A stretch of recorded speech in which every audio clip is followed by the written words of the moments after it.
Dernière session ordinaire de l'équipe municipale de Parakou ce lundi 2 mars 2020. En présence des 25 conseillers communaux, le conseil a tenu sa dernière session ordinaire de la 3e mandature. C'est la salle des fêtes de l'hôtel de ville qui a accueilli la séance en présence du maire Charles Toko.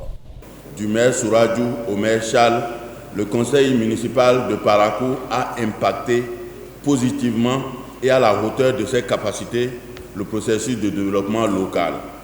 Nous avons tous travaillé ensemble. Au nom de mon prédécesseur donc, et en mon nom personnel, je vous dis simplement merci pour ces années de sacrifice et de dur labeur. Je dois également reconnaître et souligner votre attachement à la paix et à la cohésion sociale, car malgré nos différences politiques, nous avons réussi à travailler la main dans une ambiance bon enfant. C'est la preuve qu'autour des sujets de développement, nous sommes parvenus à nous mettre au-dessus de la mêlée. Tout n'a pas été rose non plus. Certains résultats n'ont pas été à la hauteur de nos espérances, mais ce n'est pas grave.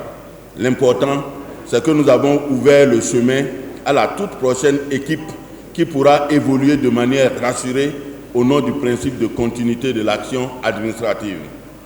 Une dernière session ordinaire fructueuse car plusieurs décisions sont prises et entérinées à l'unanimité des 25 conseillers communaux, notamment la création de 3 jardins botaniques dans la ville et bien d'autres. Nous avons eu droit à se pencher sur un projet porté par les praticiens du département du Borgou. Alors, cette association des guérisseurs traditionnels, comme on les appelle, qui a eu cette ingénieuse idée de création de jardins botaniques, du fait du constat amer qu'ils ont fait, à savoir la disparition de certaines essences végétales d'importance. Aujourd'hui, sur la base de leur idée, le conseil municipal de Parakou a pu retenir la création de 3 jardins botaniques à raison d'1 par arrondissement. L'autre point est relatif également à l'adoption du compte rendu de la commission des affaires domaniales et environnementales.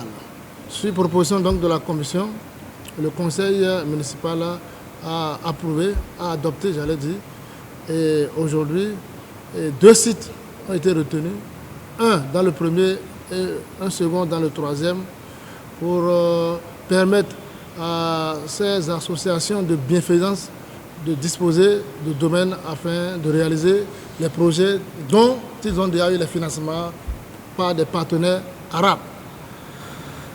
Un autre point non moins négligeable, c'est celui relatif à la régularisation de sites qui abritent aujourd'hui les infrastructures du CHD Borgou.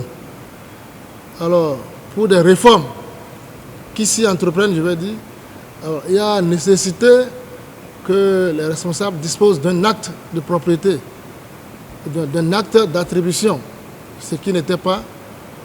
Et d'ici quelques jours, donc un acte de propriété signé du maire leur sera délivré. Sauf cas exceptionnel, rendez-vous donc après les élections communales du 17 mai prochain. Abonnez-vous à la chaîne MP Vision TV et activez la cloche de notification pour ne plus rater nos vidéos.